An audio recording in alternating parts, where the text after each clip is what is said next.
Russia overnight launched its long-anticipated On attack February on Ukraine, 24, striking military posts 2022, across the country. Russia attacked the Ukraine, creating An great unprovoked problems war for in us in Europe. is now underway. Early Tonight, in there May, is Russia nothing in the stopped the pipeline gas from delivery Russia. to Today, Germany, Russia's which state-owned created gas serious producer problems Gazprom with announced a complete 50% of the halt country to the heating flow with natural gas gas, through that key and Nord Stream 1 most of the pipeline to electric Germany. plants run by gas. So the Green Party decides to stop all atomic energy, and instead decided to start using coal-fired up most power polluting plants. fossil fuel, as Russian cuts to gas exports threaten shortfalls. But let's focus on what is happening on the River Rhine. The problem was, how are you going to get the coal delivered? Because the water level in the Rhine was way too low for boats to be able to deliver it. So they're starting to use trains to deliver coal to the power plants. Coal or charcoal train that is fantastic to see. I love this. Cities plunged into darkness. No light, no water, and no heating. And with that in mind, I decided to try and find an alternative way to keep my refrigerators running when the power goes out. So I will share with you my experience with solar. I started off thinking, well, maybe I can just power my refrigerator and the fish pump, because I use wood to heat with. Here's a old wooden ceramic stove. This green one is over 250 years old and works just fine even today.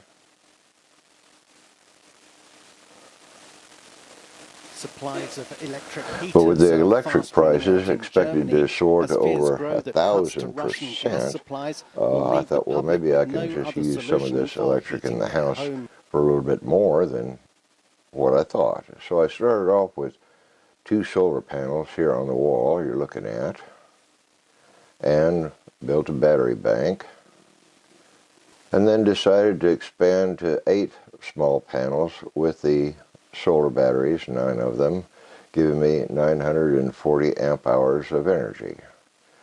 Ran a line from the barn over there to the house, which was hard. I had to use a shovel and a sledgehammer to get it in the ground. And then installed a couple of fuse boxes and a cement pad for a wind machine that I had bought. But it was just too heavy for me and my brother-in-law to get up, so I've kind of scratched that idea. So instead bought 2 really big solar panels that you can see there, 450 watts apiece. The solar controller does both solar and the wind generator, and here's a 7,000 watt inverter.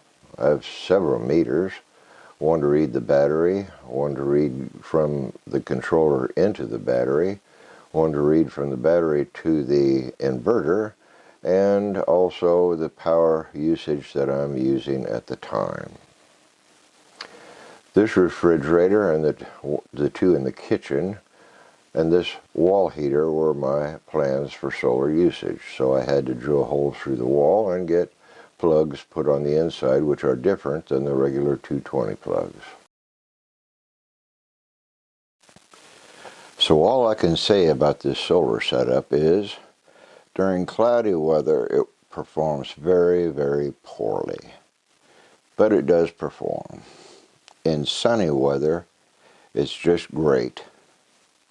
The days here at this time of year, starting in September through about April, are very, very, very short. And in December, the sun will come up about 9 and go down at 3:30. So for the solar to really be useful, I would think that it needs to be a lot closer to the equator, where the days are much longer and the sun is much stronger. Up to now, it has run the refrigerator and 2 freezers relatively well, but in these short days, the second refrigerator overloads the system. I don't think more panels is exactly the answer.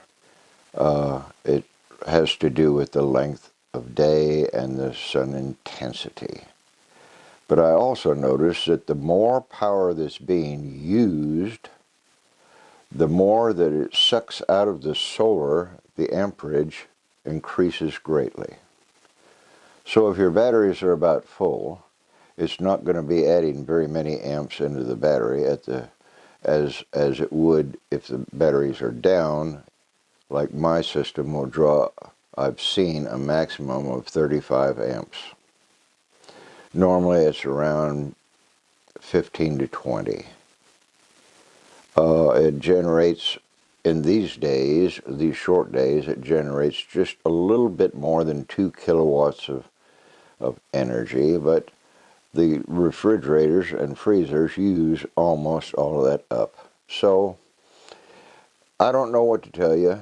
If I was a younger man, I would invest a lot more in these solar units and put them all over the house, because over time it definitely would pay for itself. But at my age, I'm just looking for a little bit of emergency power and just a few pennies off my electric bill. So the jury is still out for the days like what's on the screen right now. And I'll be able to say a little bit more about that next spring, depending on how well the system works.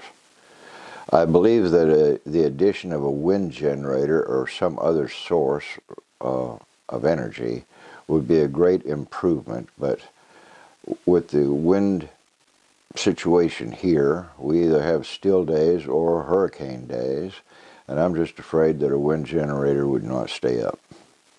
Also, my panels are not laid out exactly to the best angle to the sun. However, they're pretty good considering how low our sunshine is towards the horizon in this part of the world.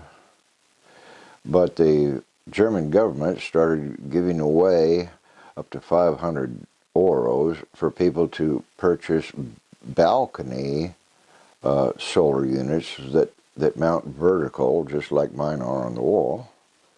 I don't believe it'll do very much good for them, and I certainly cannot, under any possible condition, imagine solar and wind energy being sufficient for an entire country.